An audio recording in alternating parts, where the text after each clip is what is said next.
मेरा नाम कुमकुम है और मैं एक बहुत ही गरीब घर की लड़की हूँ। मैं जिंदगी में कुछ करना चाहती थी ताकि हमारे घर की आर्थिक हालत सुधर सके।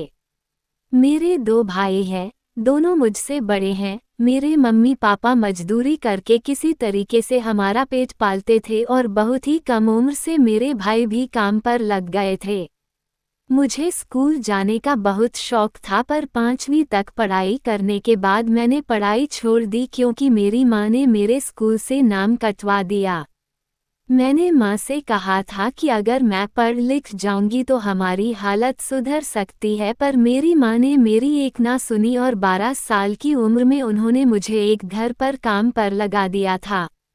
मैं जवान हो रही थी और मेरे मालिक के घर पर मेरे 60 साल के बूढ़े मालिक दीनाराम अपने बेटे बहू और पोते के साथ रहते थे। उनका पोता 14 साल का था, उसका नाम रवि था। वह मुझसे बस 2 साल का बड़ा था।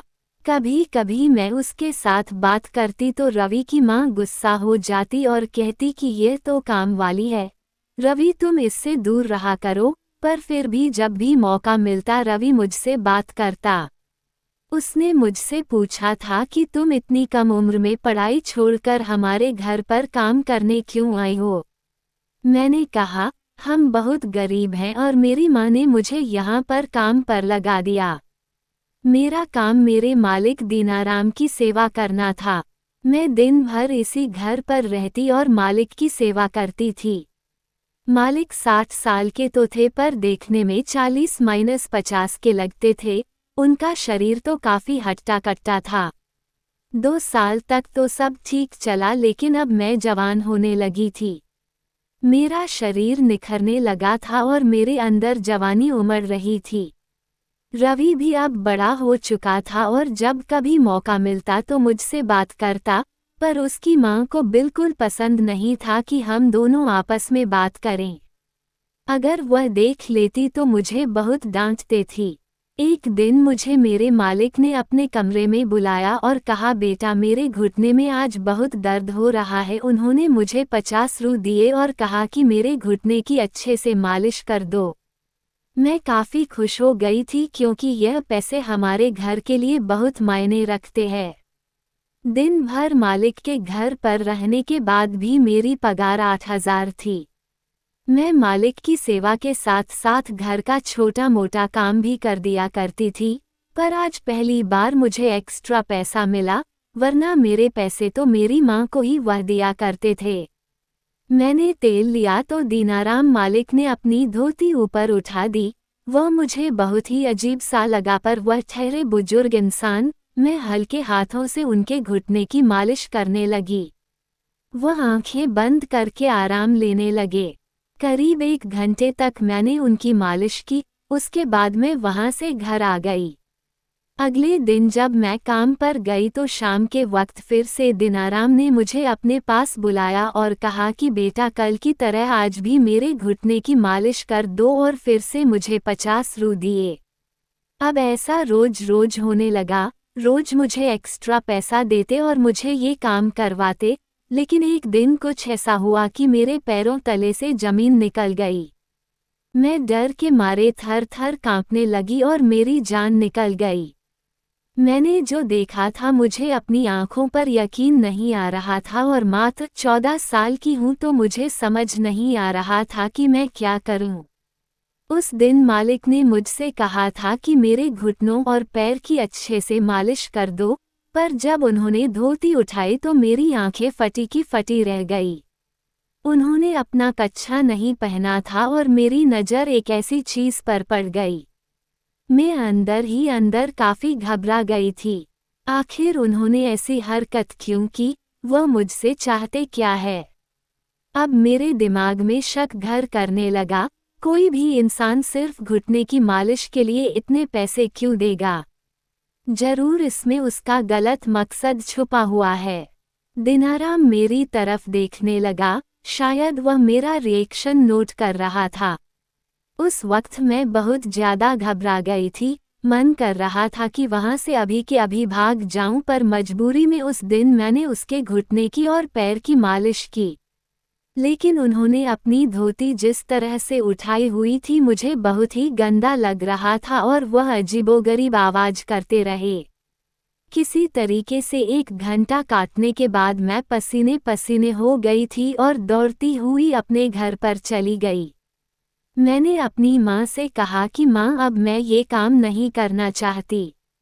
मैं रोने लगी थी। मेरी माँ ने कहा इस घर में रहना है तो सबको काम करना पड़ेगा। ऐसा नहीं था कि हम बहुत गरीब थे क्योंकि हम पांचों काम करते थे और हमारे घर पर टीवी फ्रिज सब कुछ था। हमें नीचे जमीन पर नहीं सोना पड़ता था क्योंकि हम पांचों की कमाई को जोड़कर हमारा घर अच्छे से चल जाता था। फिर भी मेरे माँ और पापा का लालच खत्म ही नहीं होता। मैं उन्हें बता नहीं पाई कि आज मेरे साथ क्या हुआ और अब मैं इस बात से डरने लगी थी कि मेरे साथ कुछ गलत ना हो। अगले 2 दिन मैं काम के बहाने घर से निकली तो थी पर मैं काम पर नहीं गई और मैं इधर उधर काम ढूंढने लगी थी। मुझे जो भी काम मिल जाएगा मैं कर लूंगी पर मैं दीनाराम के पास अब नहीं जाऊंगी। लेकिन अचानक ही रास्ते में मुझे रवि मिल गया और वह मुझसे पूछने लगा कि तुम 2 दिनों से काम पर क्यों नहीं आई। मैं पिछले 2 सालों से रवि को जानती हूँ और उसे अपना अच्छा दोस्त मानती हूँ। मैंने कहा रवि मैं अब वहाँ काम नहीं करना चाहती। मैं दूसरे काम की तलाश कर रही हूँ पर मेरी माँ को इस बारे में मालूम नहीं है वरना वो मुझे डांट देगी। मेरी बात सुनकर रवि चौंक उठा और कहा कि आखिर क्या बात है, मुझे खुलकर बताओ कि तुम वहाँ काम क्यों नहीं करना चाहती। मैंने कहा तुम्हारे दादाजी, कहकर मैं चुप हो गई थी। मैं इससे ज़्यादा उसे कुछ नहीं बता सकती क्योंकि मुझे खुद पर ही शर्म आ रही थी। उसने कहा मेरे दादाजी बूढ़े हो चुके हैं, उनका दिमाग ठीक नहीं है पर वह दिल के बहुत ही अच्छे हैं। वो बहुत ही नेक दिल है और हर वक्त गरीबों की मदद करने की सोचते हैं। वो तो हर महीने तुम्हारे नाम पर 2000 जोड़ रहे हैं, तुम्हारे 2 साल का 48,000 अब तक जोड़ चुके हैं। जब तुम्हारी शादी होगी तो इस पैसे से वह तुम्हारी मदद करेंगे। बाकी वह थोड़े से खामख्याली है, अगर उनसे कोई गलती हो गई हो तो तुम उन पर ध्यान मत दिया करो और तुम कल से काम पर आ जाना। मैं घर वालों को कह दूंगा कि तुम्हारी तबीयत ठीक नहीं थी इसलिए तुम नहीं आई। अब मैं सोच में पड़ गई थी, हो सकता है कि मैं ज़्यादा ही सोच रही हूँ। शायद दीनाराम उस दिन कच्छा पहनना भूल गए होंगे, बेचारे 60 साल के बूढ़े हैं।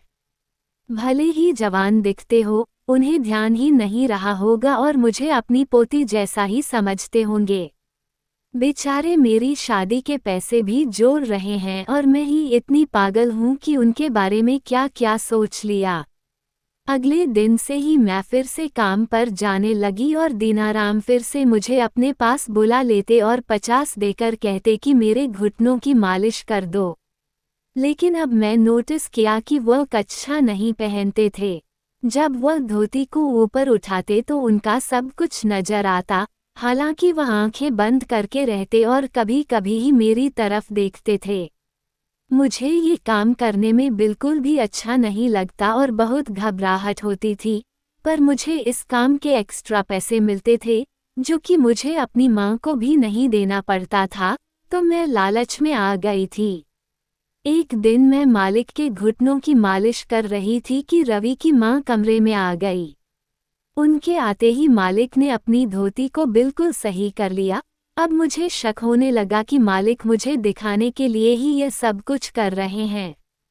फिर भी मजबूरी में मैं रोज काम के लिए आ जाती थी, लेकिन 1 महीने बाद कुछ ऐसा हुआ कि मैं सारी रात चीखती रही, चिल्लाती रही, पर मेरी आवाज़ सुनने वाला घर पर कोई भी नहीं था। रवि अपनी मम्मी पापा के साथ शादी में गया हुआ था और रवि की माँ ने मेरी माँ को फ़ोन करके कह दिया था कि हम 2 दिनों के लिए बाहर जा रहे हैं और आपकी बेटी को 2 दिनों तक हमारे घर पर रहकर मेरे ससुर जी की सेवा करनी पड़ेगी और घर का सारा काम करना पड़ेगा। उसके लिए अलग से मेरी माँ को 2000 देगी और मुझसे कह दिया था कि घर का सारा काम कर देना। खाना बना देना और मालिक की अच्छे से देखभाल करना और तुम वहीं पर रात में रुक जाना। पर मुझे बिल्कुल भी सही नहीं लग रहा था और मैं बहुत ही घबरा रही थी। मैं रवि को बुलाकर भी कह दिया था कि मुझे बहुत घबराहट हो रही है। रवि ने कहा, मेरे दादाजी बहुत ही नेक दिल इंसान है, मैंने तुमसे कहा ही ना कि तुम्हें डरने की कोई ज़रूरत नहीं है। वो तुम्हें अपने पोते की नज़र से देखते हैं। मैं रवि से कह नहीं पाई थी कि वो मेरे साथ रोज क्या करते हैं। उनकी गंदी हरकत से मैं परेशान हो चुकी थी और अब 2 दिन मुझे उनके साथ बितानी है। रवि और उसका परिवार चला गया। उनके जाते ही मैं रसोई में जाकर खाना बनाने लगी। खाना बनाते ही मालिक ने मुझे अपने पास बुला लिया। उसने कहा, बेटा आज मेरी तबीयत बहुत खराब है, आज तुम मेरे पूरे बदन की मालिश कर दो। उन्होंने 500 रू दिए और कहा, मेरी अच्छे से मालिश करो। रात के 8 बजे बज चुके थे। मालिक ने कहा, पहले हम खाना खा लेते हैं फिर तुम मालिश शुरू करना। मैं दिन भर के काम से आज बहुत थक चुकी थी और मुझे रात भर जागकर उनकी मालिश करनी होगी। क्या मैं इंसान नहीं हूँ? मुझे भी तो नींद की ज़रूरत है। लेकिन 500 नोट देखकर मेरे मन में लालच आ गया था। मैंने उनके पैसे ले लिए और रवि ने मुझे बार बार कहा था कि उनके दादाजी एक नेक दिल इंसान हैं, लेकिन फिर भी ना जाने क्यों मुझे अंदर ही अंदर बहुत ज़्यादा घबराहट हो रही थी। मेरा दिल बहुत ही अजीब तरीके से धड़क रहा था, क्योंकि आज रात घर पर हम दोनों ही हैं। खाना खाने के बाद डर डर के मैं उनके कमरे के अंदर आई। मेरा गला बिल्कुल सूख रहा था, मेरी सांसें बहुत तेज चलने लगी थी। मेरे अंदर आते ही मालिक ने कमरे का लाइट बुझा दिया और डिम लाइट जला दिया और उसके बाद उन्होंने मुझे तेल पकड़ा दिया और फिर कुछ ऐसा किया कि मेरे होश उड़ गए। उन्होंने अपने सारे कपड़े उतार दिए। उनकी हालत देखकर तो मेरी हालत बहुत खराब हो गई थी और मैं बिल्कुल कांपने लगी थी। मैं उनकी मालिश करने लगी। वो मालिश के मजे ले रहे थे। पहले तो उल्टा लेटे हुए थे, फिर थोड़ी देर बाद वह सीधा लेट गए। उनकी हालत देखकर तो मेरी चीख निकल गई और मुझे डरता हुआ देखकर वह मुस्कुराने लगे। मैं डर डर कर उनका सब कुछ मालिश कर रही थी। हाँ, सब कुछ मालिश कर रही थी, क्योंकि उन्होंने कहा था कि मुझे पूरे शरीर की मालिश कर दो। मेरा दम बिल्कुल घुटने लगा था, लेकिन दीनाराम ने मुझे हाथ नहीं लगाया। उसने मेरे साथ कुछ भी गलत हरकत नहीं की। करीब 2 घंटे मालिश के बाद उन्होंने कहा, अब तुम जाकर सो जाओ। मैं उनके कमरे से बाहर आ गई, लेकिन मेरे अंदर एक अजीब सी हलचल होने लगी थी। मैं दरवाजे के बाहर ही खड़ी थी और मेरी सांसें बहुत तेज चल रही थी। मैं भी जवान हो चुकी थी और मुझे मन कर रहा था कि मैं उनके कमरे में फिर से चली जाऊं। ना जाने मुझे क्या हो रहा था। मेरे अंदर एक नशा सा छाने लगा था। ये कैसा जादू है जो मुझ पर छा गया था। मैं अपने कमरे तक जा ना सकी और उनके कमरे में वापस आ गई थी।